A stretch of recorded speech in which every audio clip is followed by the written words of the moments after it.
जिस दिन मुझे बड़े रईस खानदान की बड़ी दीदी घर लेकर आई, उसी वक्त मैंने देखा कि दूसरी दीदी अपने उस trash green tea type boyfriend को लेकर दादाजी के सामने घुटनों पर बैठी हुई थी। दोनों रो रो कर ड्रामा कर रहे थे। दादाजी भी पिघल चुके थे और बस हाँ बोलने ही वाले थे कि तभी पूरे परिवार ने अचानक उसकी मन की आवाज सुन ली। अरे बेवकूफ दीदी, उसने सच में तुमसे 1 रुपया सीधे नहीं लिया, लेकिन पूरा इनडायरेक्ट तरीके से चूस रहा है।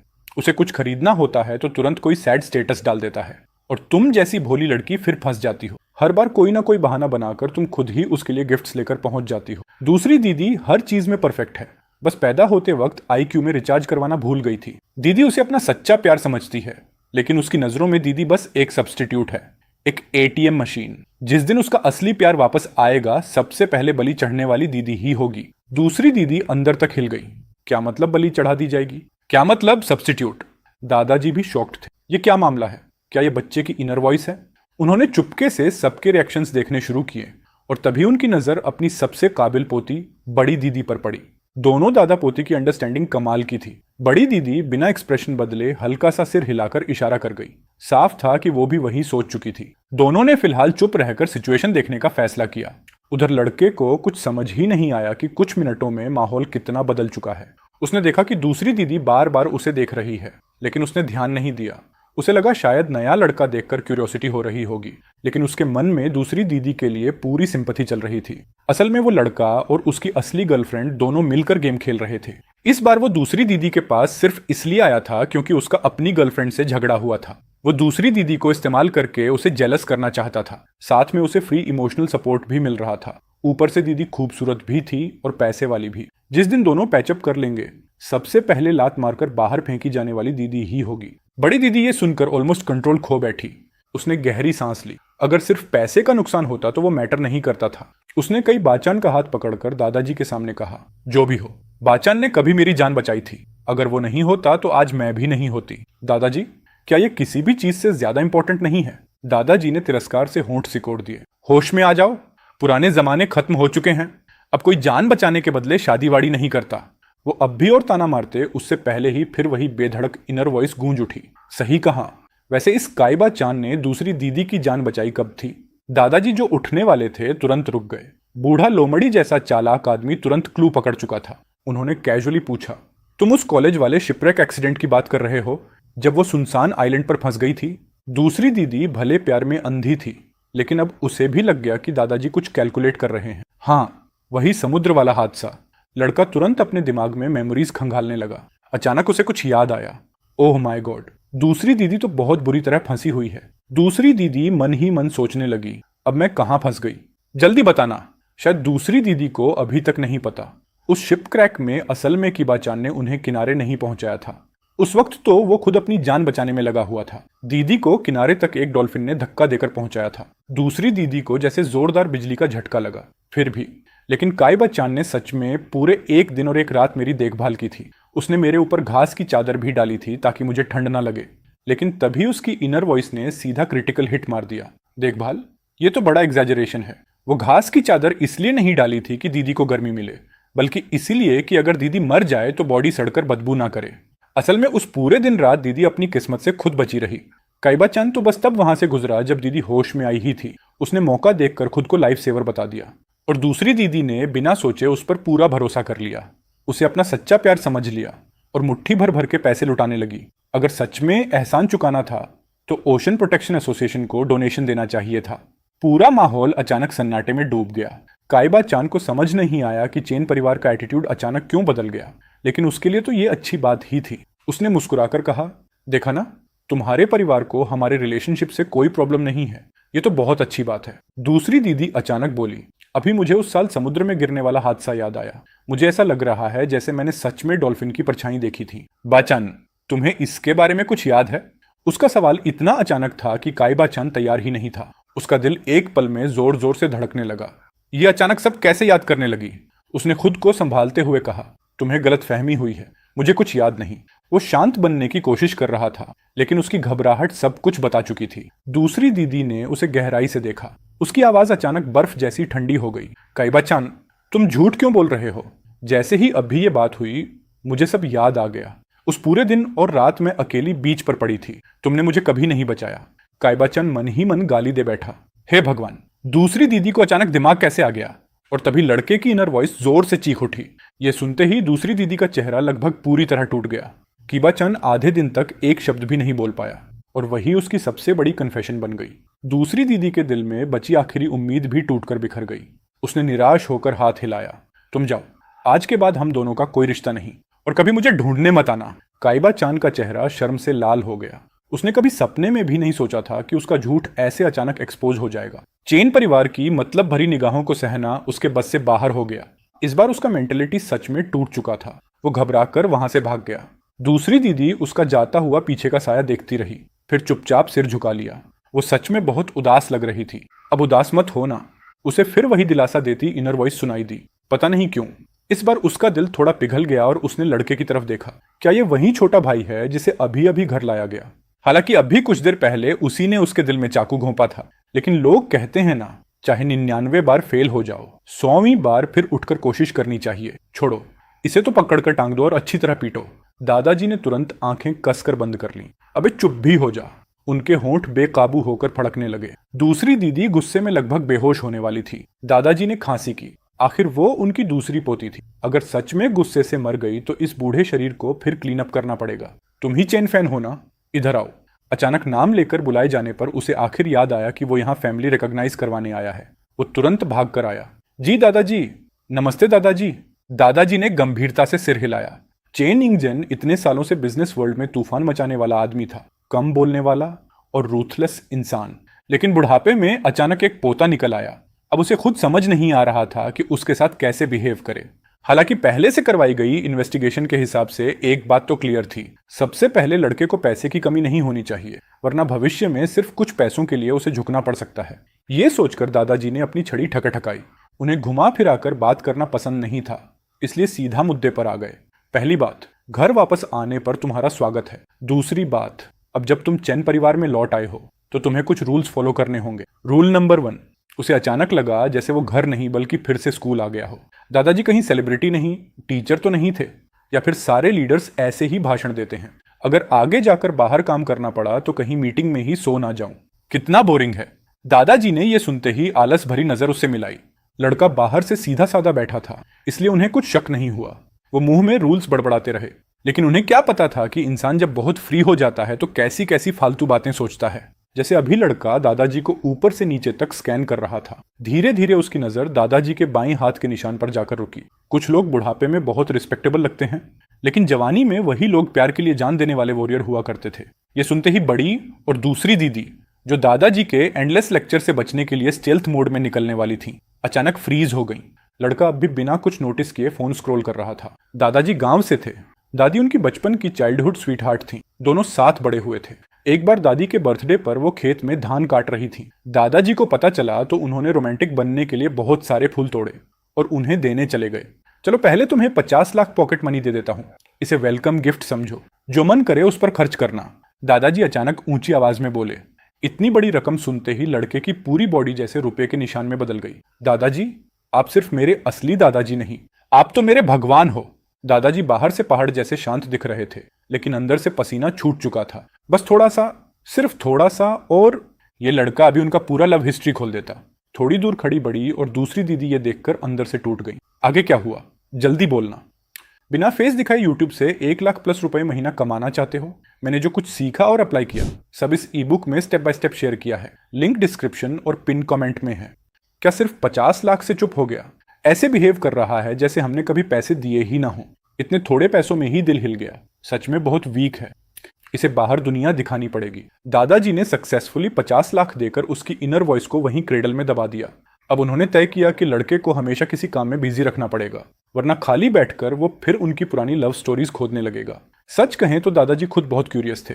आखिर इस लड़के को इतनी सीक्रेट बातें पता कहां से चलती हैं, यहां तक कि उनकी एम्बेरसिंग ब्लैक हिस्ट्री भी।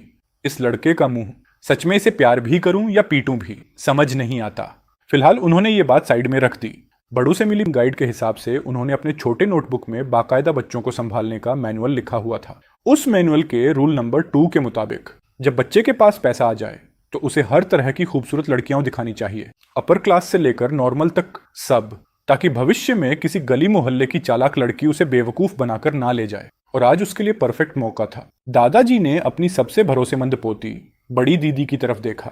आज दोपहर तुम्हें कंपनी जाना है ना, इसे भी साथ ले जाओ। बड़ी दीदी तो पहले से ही उसे बाहर की दुनिया दिखाने का सोच रही थी, इसलिए उसे कोई दिक्कत नहीं हुई। उसने उसकी तरफ देखकर पूछा, तुम यहीं रुकना चाहते हो या फिर मेरे साथ कंपनी चलोगे? ये लोग आखिर पकाना क्या चाहते हैं? लगता है सब पहले से ही पूरा सेट करके बैठे हैं। लेकिन कोई बात नहीं, 50 लाख के खातिर मैं ईंट की तरह हूं, जहां लगाना हो उठा के रख दो। हेलीकॉप्टर टेक ऑफ जी। वो आज्ञाकारी बच्चे की तरह सिर हिलाकर मान गया। बड़ी दीदी खुद को रोक नहीं पाई और उसे कुछ बार और देखने लगी। ये लड़का सच में मल्टीपल पर्सनैलिटी वाला तो नहीं है? दूसरी दीदी को दादाजी के जजमेंट का सामना करने के लिए वहीं रुकना था, इसलिए वो साथ नहीं जा सकी। बाहर निकलने से पहले बड़ी दीदी ने ऐसे कैजुअली पूछा जैसे बस यूं ही बात कर रही हो, तुम बार बार दादाजी के हाथ को क्यों देख रहे थे? कुछ प्रॉब्लम है क्या? उसने अपनी बड़ी बड़ी आंखें झपकाईं। नहीं तो बस उनके हाथ पर स्कार देखा तो थोड़ा क्यूरियस हो गया। वैसे अभी मैं कहां तक सोच रहा था? ओह हाँ, दादाजी असल में दादी को फूल देकर रोमांटिक कन्फेशन करने वाले थे। उन्होंने फूल उठाया भी था, लेकिन तभी जब दोनों रोमांटिक हग करने ही वाले थे, दादाजी गलती से मुर्गी की बीट पर पैर रख बैठे, एकदम फिसले और पूरे पहाड़ से लुढ़कते हुए सीधे गायों के गोबर वाले गड्ढे में जा गिरे। ऊपर से मुंह के बल गिरे अलग, हाथ भी छिल गया। बड़ी दीदी ने पूरी जान लगाकर खुद को रोकने की कोशिश की, लेकिन आखिर में हंसी फूट ही गई। पीछे खड़ी अपनी बड़ी पोती को अचानक हंसते देखकर बूढ़े दादाजी का चेहरा लाल हो गया। उनकी आंखों से खतरनाक चमक निकल रही थी। उन्होंने मन ही मन इन दोनों शरारती बच्चों का हिसाब लिख लिया। बस इंतजार करो, बूढ़े आदमी का रिवेंज बहुत डरावना होता है। उधर लड़का तो सिर्फ 14 साल का बच्चा था। उसके मन में कोई बुरी भावना नहीं थी, वो तो बस मन ही मन सोच रहा था। असल में खतरनाक तो उसकी दोनों बड़ी बहनें थीं। बड़ी दीदी ने छींक मारी और अपने साथ इस गॉसिप किंग को लेकर कंपनी पहुंच गई।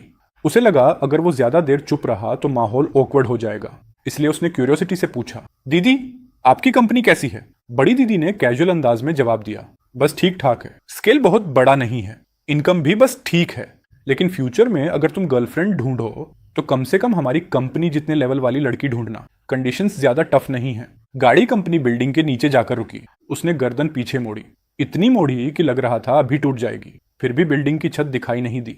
तो ये होता है स्केल बड़ा नहीं। मतलब बड़ी दीदी चाहती हैं कि मैं जिंदगी भर सिंगल रहूं। सपने में भी नहीं सोचा था। जब वो ये सोच रहा था, बड़ी दीदी ने संयोग से सब सुन लिया। उसने भौं उठाई और हल्के से उसके सिर पर थपकी मारी। क्या देख रहे हो, जल्दी अंदर चलो। सबसे ऊपर वाली मंजिल पूरी की पूरी CEO ऑफिस एरिया थी। बड़ी दीदी जाकर अपनी डेस्क पर बैठ गई। मेरी अभी एक वीडियो मीटिंग बाकी है, तुम पहले बाहर जाकर खेल लो, बाद में मैं तुम्हें कंपनी घुमाऊंगी। उसने ध्यान से कुछ देर सुनने की कोशिश की, लेकिन जल्दी ही इंटरेस्ट खत्म हो गया। उसकी नजर फिर बड़ी दीदी पर टिक गई, जो पूरी सीरियसनेस से काम कर रही थी। साइड एंगल से बड़ी दीदी कितनी खूबसूरत लग रही है। उसकी ये सिंप वाली इनर वॉइस सुनकर बड़ी दीदी के होंठ हल्के से ऊपर उठ गए। ऐसा नहीं था कि उसने पहले कभी अपनी तारीफ नहीं सुनी थी। सच तो ये था कि बचपन से इतने कॉम्प्लीमेंट सुने थे कि कान पक चुके थे, लेकिन उनमें कितने लोग सच बोलते थे कौन जाने। ये लड़का अलग था, वो सच में दिल से ऐसा सोच रहा था, फिर वो खुश क्यों ना होती। लेकिन तभी उसकी लंबी भारी सांस फिर सुनाई दी। इतनी सुंदर वुमन, लेकिन उसकी सबसे ट्रस्टेड सेक्रेटरी पहले से ही राइवल कंपनी के साथ मिली हुई है। जल्द ही उसे फंसाकर जेल भेजा जाएगा। ऊपर से फाइनेंशियल क्राइम का इल्जाम भी लगेगा। उस सेक्रेटरी ने कई सालों से सीक्रेटली फेक अकाउंट्स बनाए हुए हैं। अब मैं क्या करूं? दीदी को कैसे वार्निंग दूं कि उन्हें शक भी ना हो? मैंने कंपनी का कोई प्रोजेक्ट तक ज्वाइन नहीं किया। अगर अचानक बोल दूं तो बहुत सस्पिशियस लगेगा, लेकिन अगर कुछ ना किया तो बड़ी दीदी सच में जेल चली जाएंगी। बड़ी दीदी का चेहरा तुरंत ठंडा पड़ गया। उन्होंने हाथ में पकड़ा कॉफी कप जोर से टेबल पर पटका। वो घबराकर सिर उठाने लगा। तभी अंदर आया फाइनेंस डिपार्टमेंट का मैनेजर भी डर गया। प्रेसिडेंट चेन, कोई प्रॉब्लम है क्या? बड़ी दीदी ने शांत आवाज में कहा। अचानक याद आया कि काफी समय से अकाउंट्स चेक नहीं किए। तैयारी करो, पिछले कुछ सालों के सारे फाइनेंशियल रिकॉर्ड्स मुझे भेजो। फाइनेंस मैनेजर को कुछ समझ नहीं आया, लेकिन उसने और कुछ पूछने की हिम्मत नहीं की। वो तुरंत तैयारी करने चला गया। लड़का आंखें झपकाने लगा। बड़ी दीदी अचानक अकाउंट्स चेक करने क्यों लगी? क्या अभी इस अंकल मैनेजर ने कुछ बोला था जिससे उनका अटेंशन गया?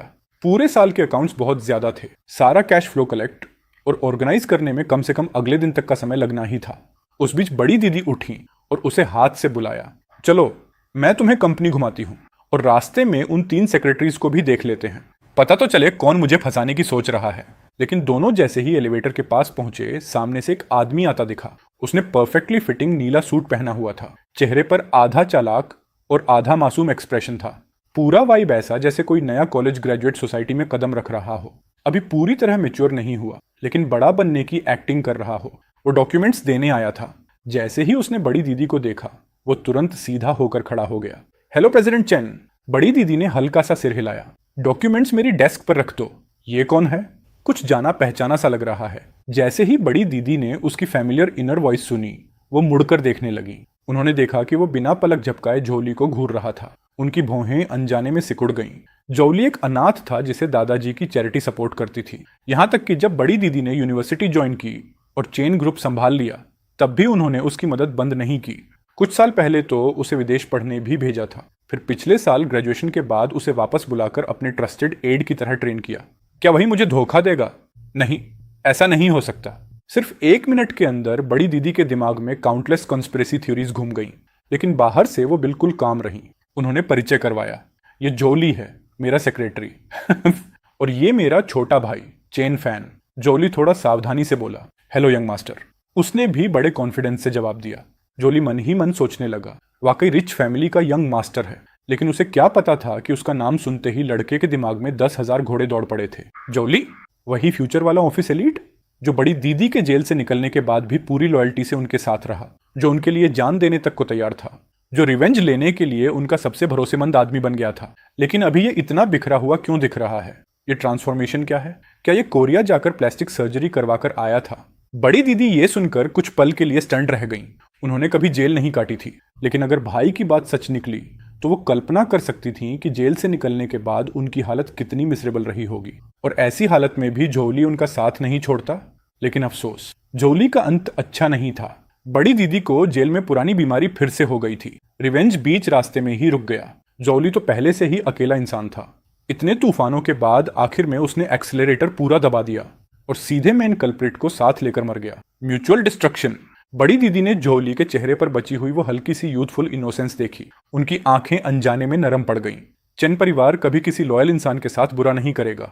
देखो, इससे पूरा जूलिंग वाला स्क्रिप्ट पकड़ा हुआ है। बदला पूरा होने से पहले ही रास्ते में गिर गया। मरते दम तक लॉयल्टी निभाई। थैंक यू भाई। बड़ी दीदी के सिर में दर्द होने लगा। क्या ये छोटा भाई इमोशनल सीन्स के लिए ओवर सेंसिटिव है? लेकिन एक बात अब तय थी, अगर उसकी बातों के प्रूफ मिल गए तो जोली अब कंपनी का टॉप कल्टीवेशन टारगेट बनने वाला था। बड़ी दीदी ने जोली से कहा, मैं अपने भाई को कंपनी दिखाने ले जा रही हूं, तुम भी साथ चलो। जी। जोली थोड़ा शॉक्ड और फ्लैटर्ड हो गया। आमतौर पर यह काम सेक्रेटरी डिपार्टमेंट संभालता था। चेन ग्रुप का बिजनेस बहुत बड़ा था। बड़ी दीदी जानबूझकर उसे लीगल डिपार्टमेंट में ले गई ताकि वो असली एलिट्स देख सके। फिर फैशन डिपार्टमेंट में ले गई ताकि उसे पता चले कि असली स्टाइलिश लोग कैसे होते हैं। हर डिपार्टमेंट हेड अपने सबसे टैलेंटेड एम्प्लॉइज लेकर सामने आ रहा था। पूरा चक्कर लगाने के बाद उसे लगने लगा कि वो कंपनी विजिट नहीं बल्कि कॉन्क्यूबाइन सिलेक्शन सेरेमोनी में घूम रहा है। शाम तक आखिर टूर खत्म हुआ। जैसे ही ऑफिस का दरवाजा खुला, एक हार्मलेस दिखने वाली महिला मुड़ी। बड़ी दीदी को देखते ही उसने जेंटल स्माइल दी। फिर सोफा से डॉक्यूमेंट्स का एक फाइल उठाया। प्रेसिडेंट चेन, आप आ गई। किमशुइबे प्रोजेक्ट की बिडिंग फाइल मैंने तैयार कर दी है, बस आपकी आखिरी सिग्नेचर चाहिए, फिर आगे फंडिंग शुरू हो जाएगी। बड़ी दीदी ने फाइल हाथ में ली और साइन करने ही वाली थी कि अचानक, मत करो बड़ी दीदी, उस बिडिंग फाइल में जहर है। बड़ी दीदी ने ऐसे दिखाया जैसे उन्होंने कुछ सुना ही नहीं। लेकिन तभी लड़का मन ही मन जोर से चीख पड़ा। वो जल्दी से हाथ बढ़ाकर बड़ी दीदी को रोकने वाला था, लेकिन बड़ी दीदी उससे भी तेज निकली। धड़ाम। उन्होंने पूरी फाइल सीधे खिड़की के बाहर फेंक दी। फिर लाइटनिंग स्पीड से जाकर हाथ धोने लगी। उनकी एक्शंस देखकर सब लोग शॉक में जम गए। लड़के ने भी चुपचाप अपना उठा हुआ हाथ वापस नीचे कर लिया। वॉशरूम से बाहर आकर बड़ी दीदी ने आराम से टिश्यू से हाथ पोंछे। अभी उस फाइल पर मुझे एक कीड़ा दिखा, मैं डर गई थी, बस नेचुरल रिएक्शन था। सेक्रेटरी शू ने यह सुनते ही चुपके से राहत की सांस ली। वो मुस्कुराकर बोली, ओह तो ऐसा था, मैं दूसरी कॉपी प्रिंट करवा देती हूँ और जो फाइल फेंकी गई है उसे भी वापस मंगवा लेते हैं। फिर उसने जेंटल टोन में याद दिलाया, प्रेसिडेंट चेन, इस प्रोजेक्ट को जल्दी साइन करना बेहतर होगा। किमशुइबे प्रोजेक्ट को लेकर अभी भी बहुत लोग कंपीट कर रहे हैं। चुप कर। दो चेहरे वाली औरत, ऊपर से इंसान, अंदर से जानवर। बड़ी दीदी की फीलिंग्स इस्तेमाल करके दूसरी कंपनी के लिए स्पाई बनी हुई है। इस किमशुइबे प्रोजेक्ट में बाद में बहुत बड़ी प्रॉब्लम आने वाली है। वो जमीन भी इशू में फंस जाएगी। फिर रूमर्स हर तरफ फैलेंगे और तब ये बड़ी आराम से फेक अकाउंट्स वाली फाइल्स बाहर निकाल देगी। फिर सारी ब्लेम बड़ी दीदी पर डाल देगी। बड़ी दीदी ने इसे दिल में जगह दी और ये उन्हें नाली में धक्का देने की तैयारी कर रही है। सच में मरने लायक औरत है। उसकी यादों में सब कुछ अब भी साफ था। किमथुइलोन वाला इंसिडेंट ही चेन परिवार की बर्बादी की शुरुआत था। बड़ी दीदी ने सेक्रेटरी चू की तरफ डिसबिलीफ भरी नजरों से देखा। उन्होंने बहुत लोगों पर शक किया था, लेकिन कभी सपने में भी सेक्रेटरी शू पर शक नहीं किया, क्योंकि दोनों हाई स्कूल से बेस्ट फ्रेंड्स थीं। सेक्रेटरी शू का घर गरीब था, इसलिए शुरुआती सालों में बड़ी दीदी हमेशा उसकी मदद करती रही। ग्रेजुएशन के बाद तो उन्होंने उसे सीधे चेन ग्रुप में नौकरी भी दिलवाई, लेकिन अब उसके चेहरे को देखते ही बड़ी दीदी के अंदर बिट्रेयल की आग भड़क उठी। आखिर क्यों? तभी इनर वॉइस फिर गूंज उठी, और इस बार बड़ी दीदी से भी ज्यादा गुस्से में थी। बेचारी बड़ी दीदी अभी तक अंधेरे में फंसी हुई है। ये सेक्रेटरी शू शुरू से ही जानबूझकर बड़ी दीदी के करीब आई थी। असल में ये शू ग्रुप के चेयरमैन की नाजायज बेटी है। उस आदमी ने उस समय अफेयर किया था जब उसकी असली पत्नी प्रेग्नेंट थी, और इसी औरत को वो अपना ट्रू लव बोलता था। सेक्रेटरी शू खुद जानती थी कि इलिजिमेट चाइल्ड होने की वजह से वो कभी ओपनली ऊपर नहीं आ सकती, इसलिए फ्यूचर में पावर हथियाने के लिए उसने जानबूझकर बड़ी दीदी के पास आना शुरू किया।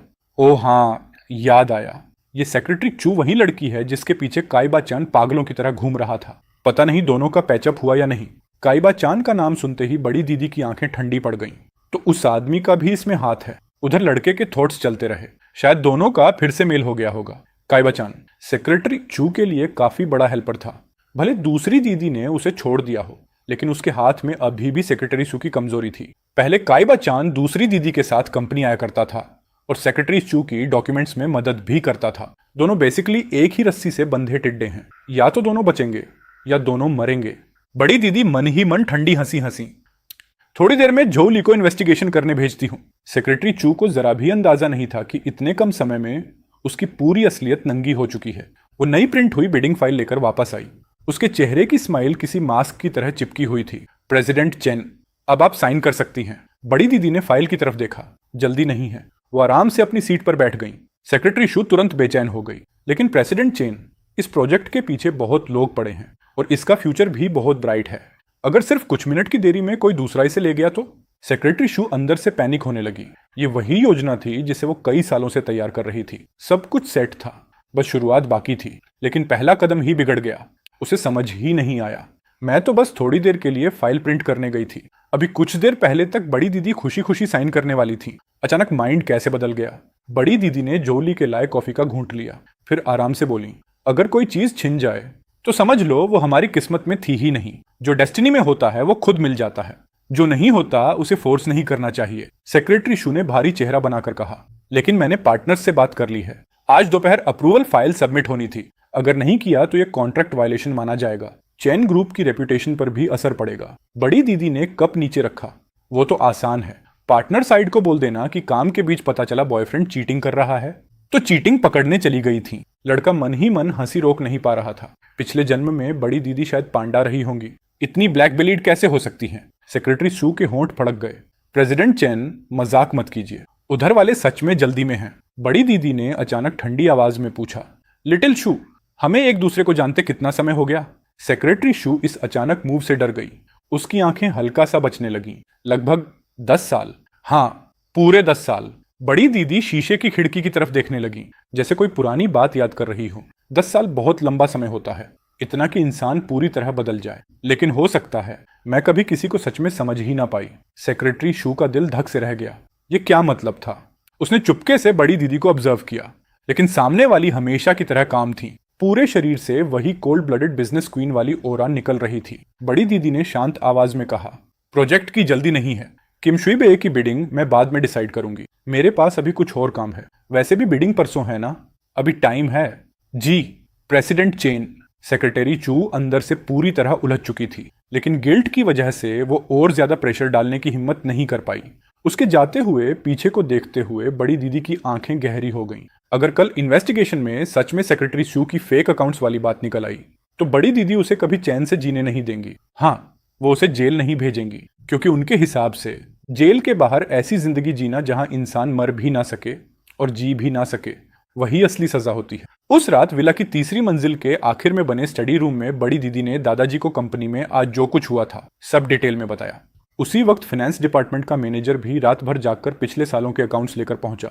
जांच करने पर सच में 1 करोड़ की कमी निकली। इन्वेस्टिगेशन के हिसाब से इस काम में वाइस फाइनेंस मैनेजर भी शामिल हो सकता था। दादाजी का चेहरा बेहद खराब हो गया। उन्हें उम्मीद नहीं थी कि बड़ी दीदी के इतने करीब के लोग ही इतना बड़ा प्रॉब्लम बन जाएंगे, लेकिन थोड़ी देर बाद उन्हें राहत भी महसूस हुई। अच्छा हुआ आज अचानक उनके दिमाग में आइडिया आया और उन्होंने लड़के को बड़ी दीदी के साथ कंपनी भेज दिया, वरना आगे क्या होता वो सोच भी नहीं सकते थे। क्या ये बूढ़ा शरीर इतना बड़ा झटका सह पाता? दादाजी लंबी सांस भरकर बोले, इस बार सच में उस बच्चे की वजह से सब बच गया। तभी अचानक एक जोरदार इनर वॉइस फिर गूंज उठी, बचाओ। दादाजी और बड़ी दीदी दोनों का चेहरा बदल गया। नॉलेज भी दुख की तरह होता है। सब मेरे दिमाग से भागता जा रहा है। अब मेहनत नहीं करनी, कल स्कूल बंक मार देता हूँ, कोई अमीर आंटी ढूंढकर उसे शुगर बेबी बन जाता हूँ, जिंदगी सेट। दादाजी ने सिर पकड़ लिया। ये लड़का दिन भर आखिर सोचता क्या रहता है? घर का पैसा कम पड़ गया क्या जो रिच वुमन ढूंढने निकलेगा? उधर उसी मंजिल के दूसरे कमरे में लड़का सिर पकड़कर परेशान बैठा था। होमवर्क का आधा हिस्सा कर लिया था, बाकी आधा समझ ही नहीं आ रहा था। आखिर उसने तय किया कि कल स्कूल जाकर सिचुएशन के हिसाब से मैनेज करेगा। उसने कंबल ओढ़ा और आराम से सो गया। अगली सुबह सूरज निकलने से पहले ही उसे दुखी पत्नी जैसे चेहरे के साथ स्कूल जाना पड़ा।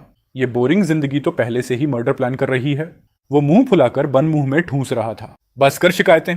दादाजी ने उसके हाथ में दूध का गिलास पकड़ा दिया, फिर चिंता से बोले, तुम्हारी 5वीं बहन भी उसी स्कूल में पढ़ती है, क्लास 11 में है, नाम है चेन जियांग। अगर कुछ हो तो उसी के पास जाना। वो ब्लैंक होकर उन्हें देखने लगा, दिमाग पूरी तरह खाली। दादाजी अब भी बगल में खड़े मूंछें फुलाए घूर रहे थे। ये बदमाश लड़का हर बार आधी बात बोलकर रुक जाता है। हिम्मत है तो बाकी भी बोल। लेकिन इससे पहले कि दादाजी उसे उकसाते, ड्राइवर अंदर आ गया। वही रोज उसे स्कूल छोड़ने ले जाता था। यंग मास्टर तैयार हो गए? अब नहीं निकले तो लेट हो जाएगा। आ रहा हूं। दादाजी सच में उसे पकड़कर पूछताछ करना चाहते थे कि आखिर वो किस बात को छिपा रहा है, लेकिन वो सिर्फ हेल्पलेस होकर उसे भागते हुए देख पाए। जैसे ही मेन गेट बंद हुआ, दादाजी नीचे नाश्ता करने आती बड़ी दीदी पर चिल्लाए, फौरन 5वीं लड़की को कांटेक्ट करो। आज वो जहां भी जाए चेन फैन को साथ लेकर जाए। 30 मिनट बाद वो देश के सबसे famous private noble high school पहुंच चुका था। यहाँ पढ़ने वाले बच्चे या तो बहुत अमीर थे या बहुत पावरफुल। हर साल काउंटलेस पेरेंट्स अपने बच्चों को यहाँ भेजने के लिए टूट पड़ते थे। अगर यहाँ किसी स्ट्रॉन्ग बैकग्राउंड वाले स्टूडेंट से फ्रेंडशिप हो जाए तो फ्यूचर प्रैक्टिकली सेट माना जाता था। ड्राइवर ने पूछा, यंग मास्टर, क्या मैं आपको अंदर छोड़ दूं? ये बैडमिंटन बैग और बुक्स काफी हैवी लग रहे हैं। थैंक्स अंकल, लेकिन जरूरत नहीं। उसने हाथ हिलाया और बैडमिंटन बैग उठाया। बैग के अंदर से मेटल टकराने की आवाज आई। कुछ सेकंड दोनों चुप हो गए। ड्राइवर हिचकिचाकर बोला, यंग मास्टर, आपका बैडमिंटन रैकेट टूट गया क्या? क्या नया खरीद दूं? नहीं नहीं, सच में जरूरत नहीं। ये कहकर वो तेजी से स्कूल के अंदर भाग गया। बिल्डिंग के नीचे पहुंचकर उसने बैग की जिप खोली। बच गया। थोड़ा सा और होता तो पकड़ा जाता। अंदर बैडमिंटन रैकेट नहीं, लोहे की छड़ थी। अपने एक्सपीरियंस के हिसाब से वो जानता था, एक बार लीन परिवार से निकाल दिए जाने के बाद जो लोग पहले चापलूसी करते थे वही सबसे पहले हमला करेंगे। और इस सब के पीछे सबसे ज्यादा हाथ लीन रूई का होगा। ऊपर से कल उसने उसे बेइज्जत भी किया था, तो आज वो आग में घी डालने का काम जरूर करेगा। उसे याद आया कैसे पहले उसकी डेस्क पर गंदी गालियां लिख दी जाती थीं, कैसे लगभग उसके सिर पर बोरा डालकर पीट दिया गया था। उसकी आंखों में अचानक जागे हुए शिकारी जैसी एक्साइटमेंट चमक उठी। चलो शिकार का समय शुरू। जब वो अपनी क्लास में पहुंचा तो उसकी पुरानी सीट पर कोई दूसरा लड़का बैठा था, लेकिन उसे गुस्सा नहीं आया। वो सीधे पीछे वाली आखिरी रो में गया, जहां खिड़की के पास डस्टबिन के बगल वाली सीट्स थी। वही उसकी ऑफिशियल जगह थी। डेस्क पर लाल पेंट से बड़े बड़े अक्षरों में लिखा था, कचरा। लेकिन उम्मीद के उलट उसकी सीट पर पहले से एक लड़की बैठी थी। उसने किताब से चेहरा ढका हुआ था और दोनों पैर आराम से डेस्क पर रखे थे। अच्छा, नया खेल शुरू किया है। उसने भौं उठाई। क्लासरूम की अजीब खामोशी पर उसने ध्यान तक नहीं दिया, क्योंकि जब भी पूरी क्लास तमाशा देखने बैठती थी माहौल हमेशा ऐसा ही होता था। आवाज सुनकर लड़की ने धीरे से किताब नीचे की, आलसी और बेपरवाह आवाज में बोली, आ गए। लेकिन उसके पूरा बोलने से पहले ही हवा में एक स्मूथ आर्क बना। लोहे की छड़ सीधा उसके चेहरे की तरफ जा पहुंची। लड़के की आंखें बेहद ठंडी थीं। या तो आज मुझे नई डेस्क मिलेगी या फिर आज तुम यहां से बाहर नहीं जाओगी। लेकिन अगले ही पल उसका चेहरा टूट गया। अरे बाप रे, ये तो मेरी 5वीं दीदी है। आज इन्हें अचानक मेरी याद कैसे आ गई? उधर 5वीं दीदी अभी तक शौक में थी, क्योंकि उनके इस छोटे भाई ने आते ही उन पर हमला कर दिया था। फोन पर तो कहा गया था कि वो एकदम नाजुक मासूम मेमने जैसा लड़का है, तो फिर उसके सामने खड़ा ये कौन था? उसके दिमाग का क्वेश्चन मार्क अभी पूरा बना भी नहीं था कि अचानक वही अजीब इनर वॉइस फिर सुनाई दी, और वो आवाज सामने खड़े लड़के की आवाज से पूरी तरह मैच कर रही थी। 5वीं दीदी को लगभग सब समझ आ गया। क्या ये वही लेजेंडरी आदमी है जिसे हेवन ने चुना है? अगर ऐसा है तो सब एक्सप्लेन हो जाता है। 5वीं दीदी ने खुद को जितना कूल दिखा सकती थी उतना दिखाने की कोशिश की। जानबूझकर आवाज भारी करके बोली, छोटे भाई, पहली बार मिल रहे हैं, क्या तुम अपनी बहन से कुछ नहीं कहोगे? लड़का मुंह खोल ही रहा था कि बगल में कुर्सी मेज गिरने की आवाज गूंज गई। हे भगवान! 5वीं दीदी भी छोटे भाई की तरह फुल वाइल्ड निकली। स्कूल हॉस्टल सिस्टम वाला था। पांचवी दीदी आज आराम से डॉर्मेट्री में सो रही थी कि अचानक बड़ी दीदी का फोन आ गया। उन्हें उस छोटे भाई से मिलने भेजा गया जिसे उन्होंने कभी देखा तक नहीं था। ऊपर से धमकी भी मिली, अगर नहीं गई तो बैंक कार्ड फ्रीज कर दूंगी।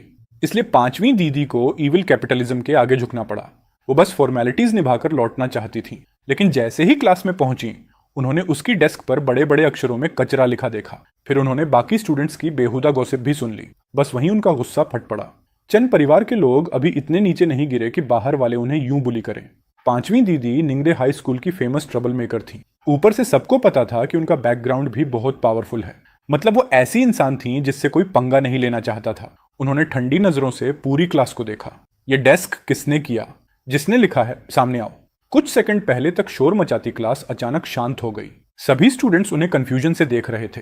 उन्हें समझ नहीं आ रहा था कि वो चेन फैन के लिए क्यों खड़ी हो रही हैं। फिर पांचवी दीदी ने ऐसा बॉम्ब गिराया कि सबके चेहरे उड़ गए। चेन फैन मेरा छोटा भाई है, मैं पहले से वार्निंग दे रही हूँ। आगे से उसे छेड़ने से पहले कॉन्सिक्वेंसेस सोच लेना। किसने प्रॉब्लम क्रिएट की? पांचवी दीदी ठंडी हंसी हंसी। ना मानो तो भी चलेगा, लेकिन अगर मैंने खुद पता लगा लिया तो उसकी जिंदगी नरक बना दूंगी। ये सुनते ही जो स्टूडेंट्स इन्वॉल्व थे सबके चेहरे सफेद पड़ गए। बाकी स्टूडेंट्स पूरी तरह स्टंड थे। ये क्या हो रहा है? क्या उसे फेक यंग मास्टर नहीं कहा गया था? क्या वो गरीब फैमिली में वापस नहीं भेज दिया गया था? तो फिर उसकी बहन चेन जियांग कैसे हो सकती है? ये सब लिन यू की फैलाई बातों से बिल्कुल अलग था। लेकिन पांचवी दीदी को इन अंडरकरंट से कोई मतलब नहीं था। उन्होंने पैर डेस्क पर रखे, बैग चेहरे पर डाला और वापस सोने लगी। उन्हें लगा था कि छोटा भाई अब उन्हें वर्शिप वाली नजरों से देखेगा, लेकिन अगले ही पल उन्होंने ये सुना, या तो आज मुझे नई डेस्क मिलेगी या फिर आज कोई यहां से बाहर नहीं जाएगा। ये सीन उनकी इमेजिनेशन से बिल्कुल उल्टा था। अपनी इज्जत बचाने के लिए उन्होंने हल्का गला साफ किया। छोटे भाई, पहली मुलाकात है, कुछ बोलोगे नहीं? उन्हें खुद लगा ये लाइन बहुत कूल थी, लेकिन तभी बगल से बेवकूफ टीममेट की इनर कमेंट्री सुनाई दी। हे भगवान, पांचवी दीदी भी छोटे भाई जितनी डेंजरस हैं। तभी लड़के को एहसास हुआ कि उसने गलत इंसान पर हमला कर दिया।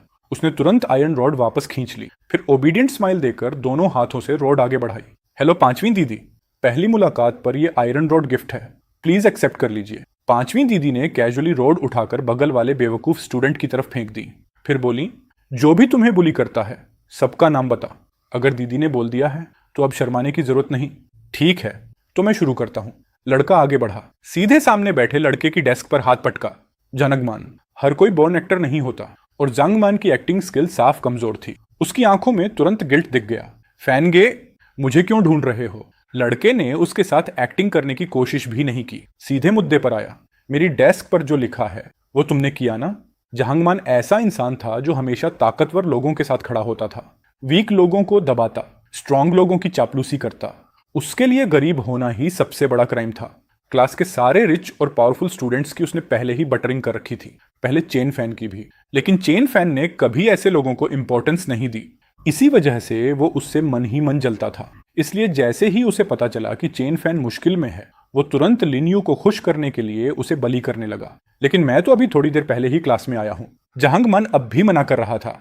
उसे लगा चेन फैन के पास कोई प्रूफ नहीं होगा। दोनों दोस्त नहीं थे, लेकिन खुले दुश्मन भी नहीं। शायद चेन फैन बस शक कर रहा था, अगर मैं डिनाई करता रहूं तो वो क्या कर लेगा। तभी पांचवी दीदी ने क्लास के सामने लगे सर्वेलेंस कैमरा की तरफ इशारा किया।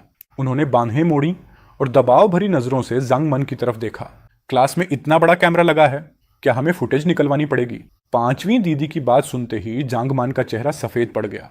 उसे अब बुरी तरह पछतावा होने लगा। पहले उसे पता था कि chain fan fake young master है, फैमिली भी गरीब है, कोई बैकिंग नहीं है, ऊपर से उसकी पढ़ाई भी इतनी आउटस्टैंडिंग नहीं थी। इसलिए उसे लगा प्रिंसिपल और टीचर्स कभी उसका साइड नहीं लेंगे। यही सोचकर वो लोग बिना डर के उसे बुली कर रहे थे, कैमरा से भी नहीं बच रहे थे। लेकिन किसे पता था कि सिचुएशन तूफान की तरह पलट जाएगी। चेन फैन के चेहरे पर मासूम लेकिन डेंजरस स्माइल थी। इतना ट्रबल लेने की क्या जरूरत है? यहाँ बैठे काफी लोगों ने सीन देखा होगा ना? इतना सुनते ही स्टूडेंट्स बोलने लगे।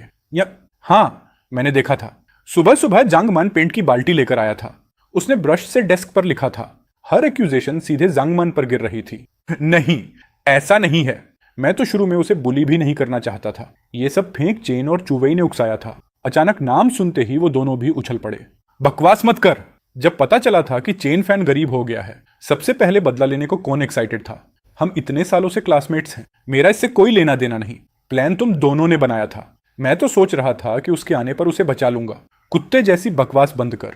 तीनों वहीं एक दूसरे को काटने लगे। पूरा सीन बिल्कुल कुत्तों की लड़ाई जैसा हो गया। क्लास टीचर दरवाजे पर खड़ी ये सब देख रही थी। न अंदर आने की हिम्मत, न बाहर जाने की, बस चुपचाप अपनी प्रेजेंस कम करने की कोशिश कर रही थी। उधर वो तीनों लड़के लाल आंखों से सच में लड़ने लगे। पांचवी दीदी ठंडे चेहरे से तमाशा देखती रही। फिर उन्होंने चेन फैन की तरफ देखा। उसके चेहरे पर जरा भी इमोशन नहीं था। उन्होंने मन ही मन सोचा, क्या इस बुलिंग ने छोटे भाई को मेंटली हर्ट कर दिया? उन्हें बड़ी दीदी की वार्निंग याद आई, आज पूरा दिन उसका ध्यान रखना। पांचवी दीदी ने सोचा कि आज वैसे भी पढ़ाई नहीं होने वाली, तो वो सीधे उसे लेकर निकलने का फैसला कर बैठी। वो क्लास टीचर के सामने जाकर खड़ी हो गई। बगल में लड़ रहे तीनों लड़कों को उन्होंने देखा तक नहीं। जब ये लोग लड़ लें तो मेरी तरफ से मैसेज पहुंचा देना। बिना फेस दिखाए यूट्यूब से 1 लाख+ रुपए महीना कमाना चाहते हो? मैंने जो कुछ सीखा और अप्लाई किया सब इस ई बुक में स्टेप बाय स्टेप शेयर किया है। लिंक डिस्क्रिप्शन और पिन कमेंट में है। चैन ग्रुप इस बात को याद रखेगा और बेहतर होगा ये बात इनके पेरेंट्स तक भी पहुंचे। मुझे यकीन है उनका फैमिली सर्कल खुद समझ जाएगा क्या करना है। फिर उन्होंने बड़ी दीदी को करंट सिचुएशन का शॉर्ट मैसेज भेजा। उसके बाद क्लास टीचर से बोली, चैन फैन के लिए छुट्टी अप्रूव कर दीजिए, आज मैं इसे अपने साथ ले जा रही हूँ। जी। क्लास टीचर नेचुरली मना करने की हिम्मत नहीं कर पाई। चैन फैन ने धीरे से पांचवी दीदी की स्लीव खींची। पांचवी दीदी, तो क्या अब मैं हॉस्टल से सामान पैक करके घर जा सकता हूँ? दीदी। ये शब्द सुनते ही पांचवी दीदी, जो घर की फूड चेन में सबसे नीचे थी, ऑलमोस्ट इमोशनल हो गई, लेकिन ऊपर से कूल बनने की कोशिश करती रही। बड़ी दीदी ने कहा था, आज तुम मेरे साथ रहोगे, एक बार फिर बुलाकर दिखाओ, क्योंकि उसने अभी उसकी मदद की थी। चेन फैन ने जानबूझकर इनोसेंट बनते हुए पूछा, पांचवी दीदी क्या बुलाऊं? कुछ नहीं, लीव लेटर हो गया, चलो। उन्होंने छुट्टी की एप्लीकेशन टीचर को पकड़ा दी, फिर अपनी लंबी टांगों के साथ आगे बढ़ गई। चेनफन छोटे बच्चे की तरह पीछे पीछे चल पड़ा। पांचवी दीदी जिंदाबाद। पीछे से आती उसकी खुशी भरी आवाज सुनकर पांचवी दीदी के होंठ आखिर ऊपर उठ ही गए। हाँ, उन्हें यही फीलिंग चाहिए थी। मिडिल स्कूल बिल्डिंग से बाहर निकलते वक्त पांचवी दीदी की बेस्ट फ्रेंड लगातार उनकी हीरोइक स्टोरी सुना रही थी। वैसे सच कहूं, तुम्हारे चेन फैमिली वाले लोग लिटरली मॉन्स्टर्स हैं। तुम्हारी पांचवी दीदी रोज क्लास में सोती हैं, कभी होमवर्क नहीं करती, दिन भर बाहर घूमती रहती हैं, रात भर गेम खेलती हैं, लेकिन एग्जाम से पहले बस 3-4 दिन पढ़ती हैं और फिर भी पूरे ग्रेड के टॉप स्टूडेंट्स में आ जाती हैं। लोग जले नहीं तो क्या करें। पीछे चलता चेन फैन लगातार छोटे छोटे नोट दे रहा था। उधर आगे चलती पांचवी दीदी को उसके इनर थॉट्स सुनने पड़ रहे थे। अरे छोड़ो, पांचवी दीदी रात भर गेम्स कहाँ खेलती हैं? वो सीक्रेटली ऑनलाइन कोर्सेज पढ़ती हैं। दिन में क्लास में सोना भी सिर्फ लोगों को कंफ्यूज करने के लिए है। और होमवर्क, जहां कोई नहीं देखता वहां वो क्वेश्चंस को कनेक्ट द डॉट्स गेम बनाकर सॉल्व करती हैं। एग्जाम से पहले के 3 दिन बस इसलिए क्योंकि तब फाइनली ओपनली पढ़ सकती हैं। उनकी एरोगेंस सिर्फ आउटर शेल है, असल में वो स्टडी मॉन्स्टर हैं। वांग कैक्सिन ने देखा कि वो इतना ध्यान से सुन रहा है तो और एक्साइटेड होकर बोलने लगी। सिर्फ पढ़ाई नहीं, उनका स्पोर्ट्स भी इंसेन है। हर बार फुल मार्क्स तो आते ही हैं, स्टेमिना भी मॉन्स्टर लेवल का है। वो एडमिरेशन से भरकर बोली, एक बार स्कूल ट्रिप में हम माउंट ताई गए थे। हम लोग टिकट गेट तक पहुंचकर ही मर गए थे, लेकिन तुम्हारी पांचवी दीदी सीधा माउंटेन टॉप तक चढ़ गई थी। Literally super human. और अगले दिन नॉर्मली स्कूल भी आ गई। चेनफन मन ही मन बोला, तो फिर तुमने वो नहीं देखा जब पांचवी दीदी पूरा दिन बॉडी पेन से कराह रही थी, थककर हालत खराब हो गई थी, पूरा शरीर सॉफ्ट पड़ गया था, बस मुंह अभी भी स्ट्रांग था। सिर्फ इतना ही नहीं, आगे चल रही पांचवी दीदी फोन में सिर झुकाए टाइपिंग कर रही थी, लेकिन उनके माथे पर पसीना आने लगा। ये छोटा भाई बहुत ज्यादा जानता है। उन्हें उम्मीद नहीं थी कि नॉर्मली बिजी रहने वाली बड़ी दीदी आज इतनी जल्दी रिप्लाई करेंगी। मैसेज भेजते ही तुरंत जवाब आ गया। तभी उन्हें पता चला वो अकेली नहीं थी जिन्हें लाइट ने चुना था। ये लाइट तो पूरे फैमिली पर पड़ चुकी थी। बड़ी दीदी ने उन्हें खास वार्निंग दी, ये बात सीक्रेट रखना और सारे चैट मैसेजेस डिलीट कर देना। जहां तक उस लड़के के मिस्टीरियस इन्फॉर्मेशन सोर्स की बात थी, पूछने की हिम्मत बड़ी दीदी में भी नहीं थी और पांचवी दीदी में भी नहीं। सिस्टर, तू बस ये मान ले कि हमारा छोटा भाई कोई फरिश्ता बन के धरती पर उतरा है, हम जैसे आम इंसानों को बचाने के लिए आया है बस। दीदी, आप सच में सीरियस हो? आप इतनी फनी कब से हो गई? मैं सिर्फ फनी ही नहीं हूँ, लोगों की धुलाई करना भी आता है मुझे। अपने छोटे भाई का अच्छे से ख्याल रखना। इस महीने तेरी पॉकेट मनी बढ़ा दूंगी, और अगर मेरे भाई को जरा भी दुख या बेइज्जती झेलनी पड़ी ना, तो उसका अंजाम क्या होगा ये तू जानना भी नहीं चाहेगी। पांचवी दीदी मन ही मन सोचने लगी। ट्रनफार्म को घर लौटे अभी पूरा 1 दिन भी नहीं हुआ। आखिर खानदान में वापस अपनाया किसे गया है, उसे या मुझे? उसे लगा शायद सिर्फ बड़ी दीदी ही ऐसा बिहेव कर रही है, इसलिए उसने चैट का स्क्रीनशॉट निकालकर दादाजी को भेज दिया। सोचा थोड़ा शिकायत कर दे, लेकिन दादाजी ने देखते ही जवाब भेज दिया, तुम्हारी बड़ी दीदी बिल्कुल सही कह रही है। अपने छोटे भाई के साथ नरमी से पेश आना, कोई खराब इमेज मत बनाना, नहीं तो। पांचवी दीदी तो 2 लाइन पढ़ते ही सुन्न पड़ गई। चाहे मुझे कितनी भी मीठी बातें सुनने को मिल जाएं, फिर भी मैं कभी बड़ी दीदी और दादाजी जैसी नहीं बन सकती। तभी दूर से सीटी की आवाज सुनाई दी। अरे, ये तो ट्रांसयांग नहीं है। पता नहीं आज रात के मुकाबले की तैयारी ठीक से की या नहीं।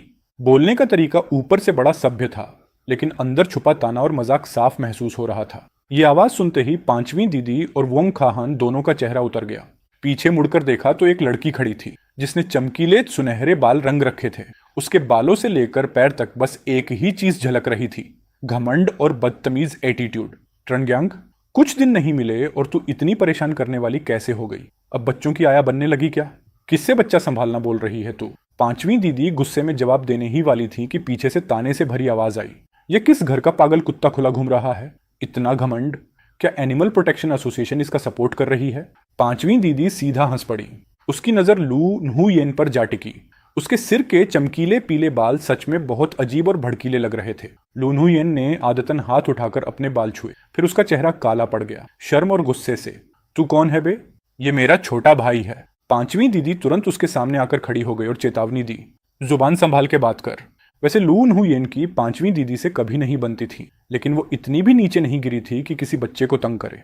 ऊपर से अभी उसने जो बोला था वो सच में थोड़ा ज्यादा हो गया था। उसने ठंडी आवाज में हूं किया और बात को वहीं खत्म कर दिया। फिर मुस्कुराकर पांचवी दीदी की तरफ देखा। हमारी शर्त वाली बात तू भूली तो नहीं? उम्मीद है जब तू बुरी तरह हारेगी तब भी तेरी जुबान अब भी जितनी सख्त है उतनी ही रहे। भूलूंगी क्यों? यही बात मैं भी तुझे वापस कहना चाहती हूँ। पांचवी दीदी एक कदम भी पीछे नहीं हटी। ट्रांसफॉर्म, क्या हुआ तुम्हें? पीछे से वोंग खाहन की आवाज सुनकर पांचवी दीदी ने हैरानी से पीछे देखा। तभी उसने देखा कि लड़का बिना पलक झपकाए जाते हुए ल्यू न्युयेन की पीठ को घूर रहा था। वो थोड़ी देर के लिए रुक गई, फिर उसे अपनी उस जानी दुश्मन का खूबसूरत चेहरा याद आया और उसकी आंखें सदमे से फैल गईं। मेरा छोटा भाई कहीं उस पीले बालों वाली लड़की पर फिदा तो नहीं हो गया? वो अभी लू न्युयेन की इमेज खराब करने के लिए कुछ बुराई करने ही वाली थी कि तभी उसने मन ही मन उसकी गाली सुन ली। साला, वो बड़ी होकर वाली सिस्टर ल्यू यही थी। इन लड़कियों को होता क्या है? 17 साल की होते ही सबको कोरिया जाकर प्लास्टिक सर्जरी करवानी जरूरी लगती है क्या? या फिर 18 की उम्र में खुद ब खुद ट्रांसफॉर्मेशन हो जाता है? हालांकि उसने पांचवी दीदी से पहले भी सुना था कि स्कूल टाइम में सिस्टर ल्यू उसकी जानी दुश्मन थी। मतलब जैसे ही दोनों मिलती थीं, सीधा बहस शुरू हो जाती थी। लेकिन उसने कभी नहीं सोचा था कि सिस्टर ल्यू का भी ऐसा घमंडी और उछलता कूदता दौर रहा होगा। वो दूर जाती हुई उसकी परछाई को घूरता रहा, फिर हल्के से सिर हिलाया। अरे सिस्टर ल्यू, अभी तुम मेरी पांचवी दीदी के सामने जितना एटीट्यूड दिखा रही हो, फ्यूचर में जब तुम रो रो कर उसे शुगर मॉमी बनकर पालने की कोशिश करोगी ना, तब उतनी ही बुरी हालत होने वाली है। लेकिन दूसरे एंगल से सोचूं तो यह स्टोरी काफी स्पाइसी भी है। फ्यूचर में हमारा घर बर्बाद हो जाएगा और पूरी कहानी मिलाकर देखा जाए तो मतलब ये हुआ कि हमारा घर तबाह होने के बाद मेरी जानी दुश्मन ने मुझे पाल लिया। इस बार सदमे से आंखें फैलने का टारगेट खुद पांचवी दीदी बन गई। पहले तो वो ये सुनकर हिल गई कि फ्यूचर में उसका घर बर्बाद हो जाएगा। उसके बाद वो ये सुनकर और ज्यादा हिल गई कि उसकी जानी दुश्मन फ्यूचर में उसे अपने पास रखेगी। नामुमकिन, वो लड़की तो पूरी तरह स्ट्रेट है, फिर वो मुझे क्यों रखेगी? ये कौन सा भूतिया मामला है? पांचवी दीदी पूरी तरह कंफ्यूजन में डूब गई। आखिर ऐसा क्यों होगा? लू बहन ऐसा क्यों करेगी? जैसे ही उसने कोई जरूरी कीवर्ड सुना, पांचवी दीदी तुरंत एक्टिव हो गई। जल्दी बोल, आगे क्या हुआ? फटाफट बता। उसी समय बगल में खड़ी वोंग खाहन ने बहुत हल्की सी आह भरी, जो मुश्किल से सुनाई दी, लेकिन उसने तुरंत लड़के का ध्यान खींच लिया। क्या हुआ? कोई दिक्कत है? उसने हैरानी से पूछा। वोंग खाहन ने अपनी दोस्त की पीठ की तरफ देखते हुए बेबस आवाज में कहा, बस मुझे तुम्हारी पांचवी दीदी की थोड़ी चिंता हो रही है। पांचवी दीदी की? ठीक है, मुझे पता है तू अभी टेंशन में है, लेकिन थोड़ा धीरे टेंशन ले सकती है क्या? मैं तो अभी अभी असली वजह सुनने वाला था। सच में गुस्सा आ रहा है, लेकिन पीछे चल रहे दोनों लोग आगे वाली की इस उलझी हालत को बिल्कुल नहीं समझ पा रहे थे। चिंता? वो पहले समझ नहीं पाया, फिर अचानक उसे अब भी वाली बात याद आई और मुद्दा पकड़ में आ गया। उसने उत्सुकता से पूछा, अभी जो तुम लोग शर्त की बात कर रहे थे वो क्या है? ये सवाल सुनकर वोंग खाहन ने हिचकिचाते हुए पांचवी दीदी की तरफ देखा। उसे समझ नहीं आ रहा था कि सच बताना चाहिए या नहीं। कुछ खास नहीं, बस एक मोटरसाइकिल रेस है। पांचवी दीदी को उसकी तरह ज्यादा झिझक नहीं थी। उसने बाल झटकते हुए आराम से कहा, आज रात 8 बजे पहाड़ी सड़क पर मेरी और लू न्हुयेन की रेस है। स्पीड और पैशन की लड़ाई। जो हारेगा वो 1 महीने तक दूसरे के लिए चाय डालेगा, पानी लाएगा और छोटा नौकर बनकर काम करेगा। दूसरे की हर बात मानना, चाय डालना, पानी लाकर देना। ये तो पूरी तरह फ्यूचर वाली पांचवी दीदी की ट्रीटमेंट लग रही है। बस सिस्टर ल्यू का एक शब्द और वो खुशी खुशी चाय परोसने लगती है। पांचवी दीदी के पास इतना बढ़िया फायदा हमेशा से था क्या? लेकिन वो पहाड़ी रास्ता काफी डेंजरस है। तुम दोनों कहीं और रेस नहीं कर सकती क्या? पांचवी दीदी ने भौं उठाई। जैसे ही बात उसके फेवरेट बाइकिंग वाले शौक पर आई, उसका पूरा चेहरा चमक उठा। वो दांत दिखाकर हंसते हुए बोली, मेरी स्किल्स पर भी तुझे भरोसा नहीं है क्या? रिलैक्स रह, सिर्फ पहाड़ी सड़क ही क्या, 18 मोड़ों वाली मौत की सड़क भी हो, तेरी दीदी आराम से निकल जाएगी। ठीक है, टेंशन मत ले। ये कहकर उसने फिर उससे पूछा, आज रात घर वापस जाना है या मेरी विला में चलेगा? उसके स्कूल में हॉस्टल कंपलसरी नहीं था। अगर पढ़ाई पर असर ना पड़े तो डेली अप डाउन अलाउड था। स्कूल में रहना है या नहीं, ये पूरी तरह उसकी मर्जी थी। और पांचवी दीदी ने सीक्रेटली मेहनत करके सबको शौक देने के लिए स्कूल के पास ही एक विला खरीद रखा था। उस विला में हर चीज तैयार थी ताकि वो कभी भी शिफ्ट हो सके। गैराज में उसकी पसंद की हर तरह की मोटरसाइकिल सजी हुई थी। उसे पता नहीं क्यों, लेकिन इस पहाड़ी रेस वाली बात को लेकर उसके मन में अजीब बेचैनी हो रही थी। इसलिए उसने बोला कि वो भी उसके साथ विला चलेगा। पांचवी दीदी ने पहले से लीव ले रखी थी, इसलिए वो बिना कुछ बोले उसे साथ ले गई। लेकिन जैसे ही दरवाजा खुला, उसे तुरंत पछतावा हुआ, क्योंकि वो भूल गई थी कि लड़का अब उस दीवार को देख रहा था जो पूरी तरह इंग्लिश वोकैबुलरी, इंपॉर्टेंट नोट्स और स्टिकी पेपर्स से भरी हुई थी। अब वो सच में पढ़ाई का पागल बन चुका था। सामने से आने वाले वार से बचना आसान होता है, लेकिन छुपे हुए तीरों से बचना मुश्किल। इसलिए हमेशा सावधान रहना चाहिए। जो लोग हर वक्त आलस करने की बातें करते रहते हैं ना, बहुत पॉसिबल है कि वही लोग सीक्रेटली मेहनत कर रहे हों।